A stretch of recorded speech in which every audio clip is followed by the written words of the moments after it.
Welcome to the Timeless Mind. Fast track to wisdom, right? From those books that everybody says you gotta read, but nobody has time for. Well, we're gonna dive into one of those today. It's a deep dive. Series 2, Episode 8. We're calling this one The Absurd Struggle, Finding Meaning in a Meaningless World. Ooh, that sounds heavy. It is, a little bit. Yeah. But that's why we're here, right? To tackle the big questions. And we've got a great guide for this one. Albert Camus and his essay, The Myth of Sisyphus. Right to the point, huh? No messing around. Not with Camus. He's like, look, there's only one truly serious philosophical problem, and boom, he hits you with it. Is life even worth living? Exactly. Forget all those other philosophical debates. For Camus, that's the fundamental question, and he makes it personal, like really personal. How so? Well, he talks about how suicide is prepared in the silence of the heart. It's like a work of art, he says. Wow, intense. Right. He's saying it's this quiet internal struggle that ends in a confession that life's just too much or we don't get it. Heavy stuff. Yeah. And that's where he brings in this idea of the absurd, the feeling of absurdity. Okay, break that down for me. Sure. So it's not about the world being irrational or anything. It's about this clash, this disconnect between our desire for meaning. We want things to make sense. Right, we crave meaning. Totally. But then there's the universe. And it's silent. Like, it doesn't care about our need for answers. It just is. So it's this gap between what we expect and what we actually get. Precisely. Huh. I can see how that would feel absurd. And it can hit you at any time. Camus says it's like a stage set collapsing. Everything you thought was solid just vanishes. Yikes. Right. And he gives these examples of how we experience this in our everyday lives. Oh, like what? Well, think about it. The daily grind. Waking up, going to work, coming home, eating, sleeping, repeat. It can get monotonous. Oh, yeah, definitely. Like Yeah. you're just going through the motions. Right. And then you hit that moment of exhaustion and you're like, why? What's the point of all this? I know that feeling. It's the awakening of consciousness, Camus says. That's the starting point of realizing the absurdity of it all.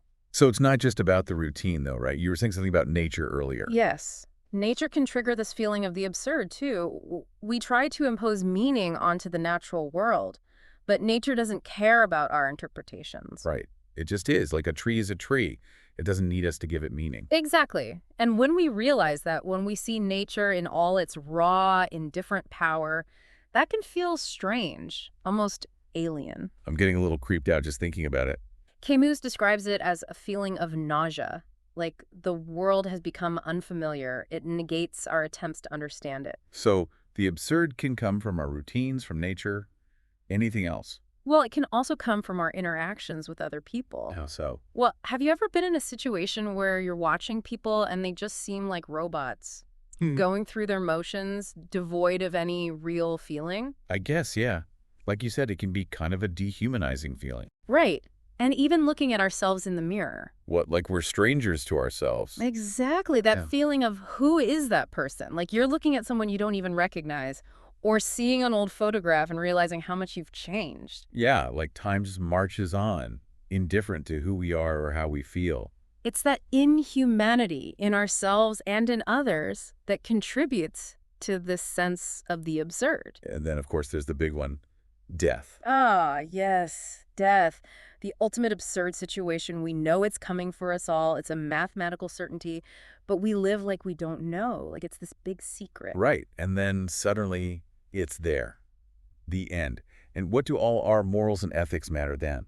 That's exactly Camus's point. He sees the inert body after death as highlighting this ultimate futility. So we've got this feeling of the absurd, this fundamental clash between our longing for meaning and the universe's silence.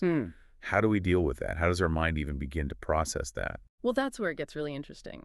Camus says our minds are wired for unity, for clarity. We want to make sense of things to find that logical connection. But the absurd world doesn't offer that. It's like we're trying to solve a puzzle with missing pieces. Exactly. And it creates this inner conflict. We feel alienated from the world and from ourselves, like we're strangers in a strange land. Okay, so we're stuck with this feeling of absurdity. What do we do with it? Well, Camus noticed something about how other philosophers before him tackled this issue. What do you mean? He saw that many of them, when faced with the absurd, tried to escape it. Escape it? How? Through hope, through transcendence, by seeking some kind of higher meaning that would make sense of it all. So they weren't really confronting the absurd head on. They were trying to find a way out of it. Exactly. And Camus calls this philosophical suicide. Philosophical suicide, that's a strong term. He felt it was a kind of intellectual surrender, denying the very reality of the absurd by leaping into some belief system that explained it away. Okay, I'm intrigued. Give me some examples. Sure. So take Carl Jaspers, for example. He saw human existence as being full of limitations. We fail, we stumble, we can't achieve everything we set out to do. Yeah, I'm with him so far.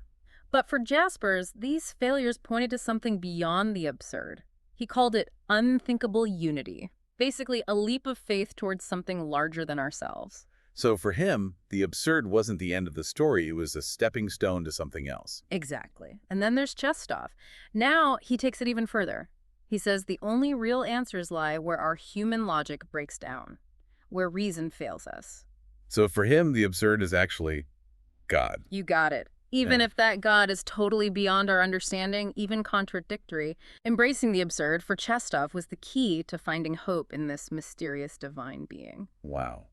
That's a pretty radical way of looking at it. It is. But again, the key here is that he's not staying with the absurd. He's going beyond it. Right, right.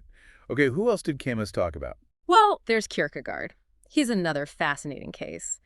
Kierkegaard lived right in the heart of the absurd. He wrestled with the limitations of human reason, but his solution was a leap of faith.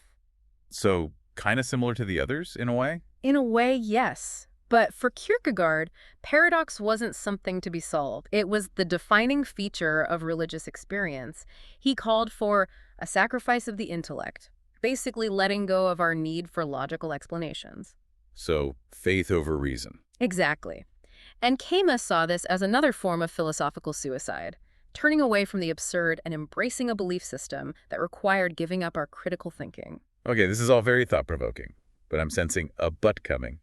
Camus didn't agree with any of these guys, did he? Not quite. He saw a different path. What path was that? He called it revolt. Revolt, like a rebellion against the absurd. More like a constant confrontation with it, a refusal to look away. So not accepting it, but not running from it either. Exactly. It's about demanding clarity from a world that doesn't offer any. It's about being fully present, fully conscious, in the face of meaninglessness. That sounds exhausting. It can be, but Camus saw it as the only truly authentic response to the absurd. It's what gives life its value. I see. It's like our struggle itself becomes meaningful, even if there's no ultimate answer waiting for us. Exactly. Camus found something almost heroic in that struggle, in our minds constantly grappling with a reality that will always be beyond our full comprehension. Okay, I'm starting to get it. So revolt means staying engaged, refusing to give up. What else does it involve? It also leads to something Camus called absurd freedom. Absurd freedom, what's that? Well, think about it. The absurd cancels out any idea of eternal freedom. You know, like our lives are part of some grand cosmic plan. Right, because if there's no inherent meaning, there's no predetermined path for us either. Exactly. But that's where the freedom comes in. Without that illusion of a set path, we're free to make our own choices, to create our own values in the here and now. So it's like the absurd frees us from the burden of expectation. Exactly. We're no longer chasing some external definition of a good life. Instead, we focus on living fully in the present moment. Camus says the most living becomes the guiding principle. The most living. I like that. And the only thing stopping us from living life to the fullest, from having as many experiences as possible, well, that's death. The ultimate limit. Exactly. But until then, we're free to embrace the absurd and live with passion. So embracing the absurd doesn't lead to despair. It leads to passion. Yes, it transforms that initial sense of meaninglessness into a powerful way of living. That's a pretty amazing shift in perspective. It is. Yeah. But Camus acknowledges that it's not always easy. He talks about this internal flame that we need to keep alive, the flame of the absurd. So it's a constant effort, a choice we have to make every day. It is. But it's a choice that leads to a richer, more authentic life. Okay, so what's the takeaway for our listeners? What should they be thinking about after they finish this deep dive? Well, first, I'd say don't panic. The absurd isn't about giving up or falling into despair. It's about recognizing that tension, that clash between our desire for meaning and the universe's apparent indifference. Right. And then it's about choosing how we respond to that tension. Do we take a leap of faith, or do we embrace the revolt? There's no right or wrong answer. It's a personal choice. So the absurd isn't a dead end. It's a starting point. Exactly. And maybe the biggest aha moment here is that The lack of inherent meaning doesn't mean our lives are meaningless. It just means we get to create our own meaning. That's a pretty empowering thought, actually. It is, and it can change how we approach everything, our Yeah. work, our relationships, even our definition of success. So maybe the absurd can actually free us. Free us from the need for external validation, from those prepackaged answers that never quite fit. Exactly. It allows us to live more authentically, more fully in the present moment. Wow, this has been quite a journey. It has, and it's not over. Camus doesn't give us a neat solution. He gives us a framework for thinking about one of life's biggest questions. And that question is, If the universe doesn't provide inherent meaning, what meaning will you create? What values will you choose to define your own unique, absurd existence? that's a great question to leave our listeners with. And we'll leave them with that. So until next time, keep those minds curious and keep exploring those timeless ideas. Thanks for joining us on The Timeless Mind. See you next time.